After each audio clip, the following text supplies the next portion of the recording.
Hey everyone, welcome to Infinite Realms. It's Robert, and today I'm just going to give you my reactions to some of the things at PulseCon. I have to admit, I wasn't too jazzed up for this. I'm getting so frustrated with Hasbro, which will be in another video, by the way. But PulseCon overall, I thought they did pretty good. I'm going to get a few things out of the way. Start off with Vintage Collection. Really disappointed in Vintage Collection, of course. Black Series had a bunch of cool stuff. Return of Jedi figures, some Andor figures and stuff like that.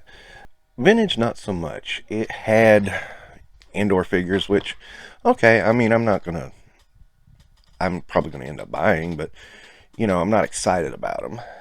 New characters to the list, though. And then the Rescue set, which, that set, I mean, it's got a Death Trooper, that's cool, with Grogu, the Mandalorian, and of course Moff Gideon. That's, yeah, I mean, that sounds like a good set, I would think, right? Then you get over to when it gets put up, and it's $75. I'm sitting here looking, going, okay, wait a minute. I mean, price these out, you know, if you go to, I mean, let's go 15 each figure, and we'll call the Mandalorian a deluxe figure for all the flame effects and Grogu. It's still, math don't add up, $50 max. Yeah, easy pass on that one.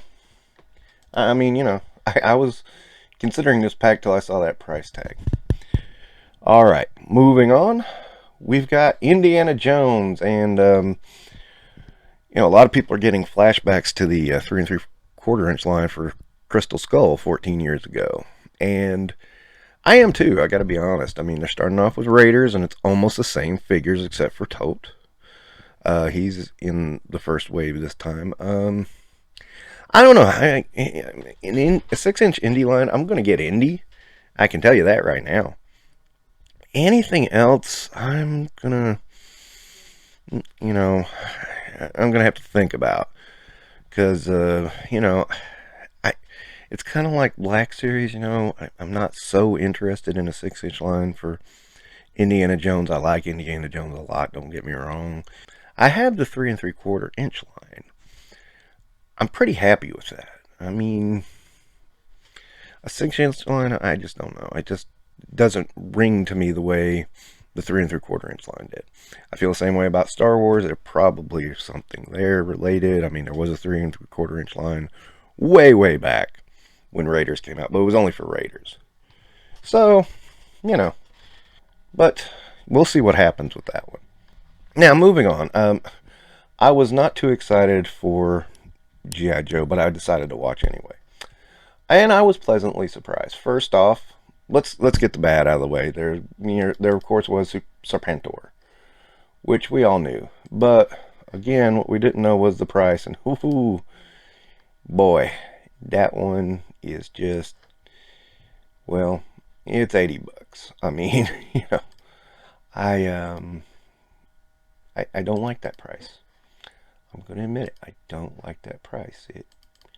I thought it could have been better. I was thinking around 50. That's what my thought process was. 60 would be pushing it. 80, yeah, you know, I don't care that it's sold out, because I'm not paying that much for the air chariot. I mean, dude, it's the air chariot. You know, I don't hate the figure, don't love the figure either.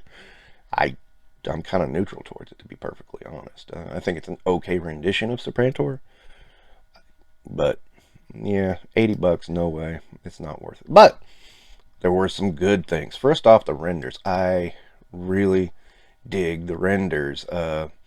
Shipwreck looks great.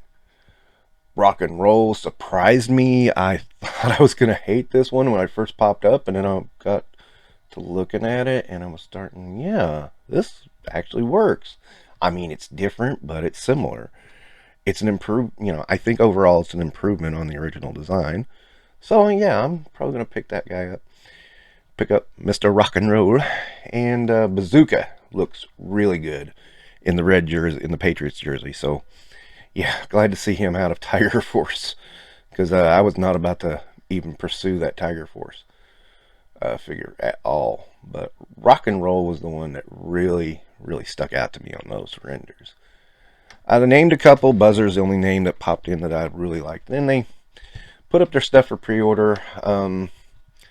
Slaughter Marauder Barbecue, cheap repaint. I'm not too excited about that. I always hated that outfit for for barbecue, even though I do own it from back in the day.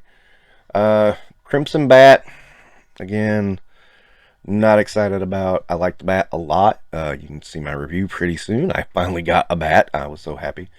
And this is pretty much the same figure, it's just repainted. So, I'm going to move around that.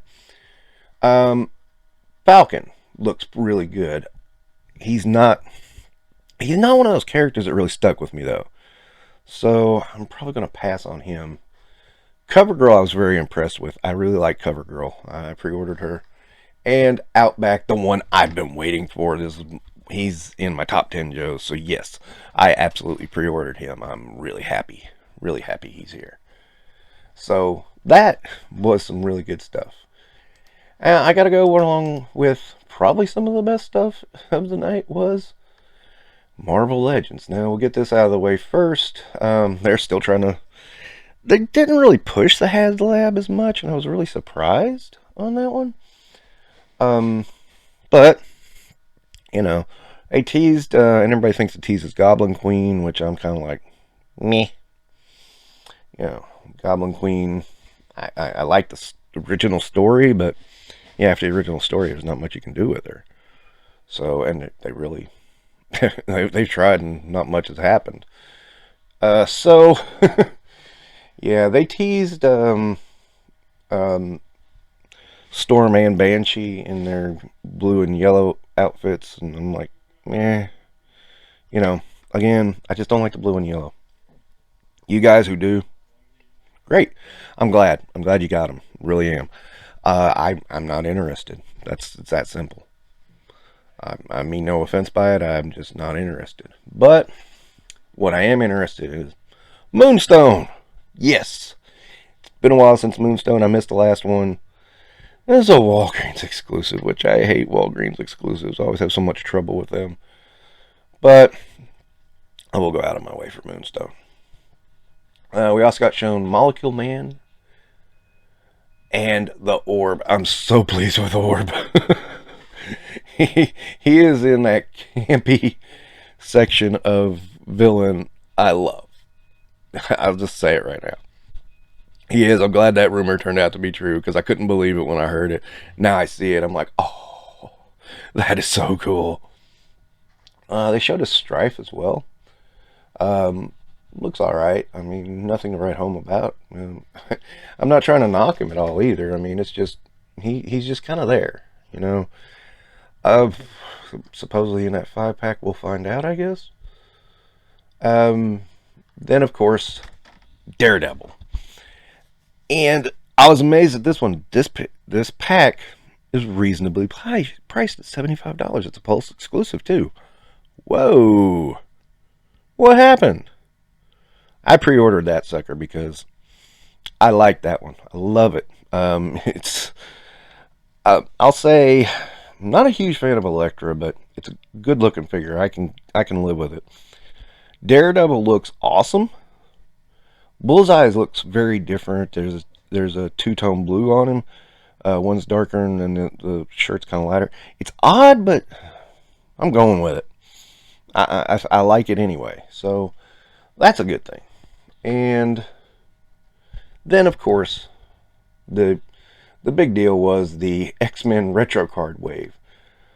Came out of nowhere, and love it. We have Multiple Man. Who would have thought? We have Avalanche, finally Avalanche. Finally Avalanche. Oh, let me step back to Multiple Man for a second.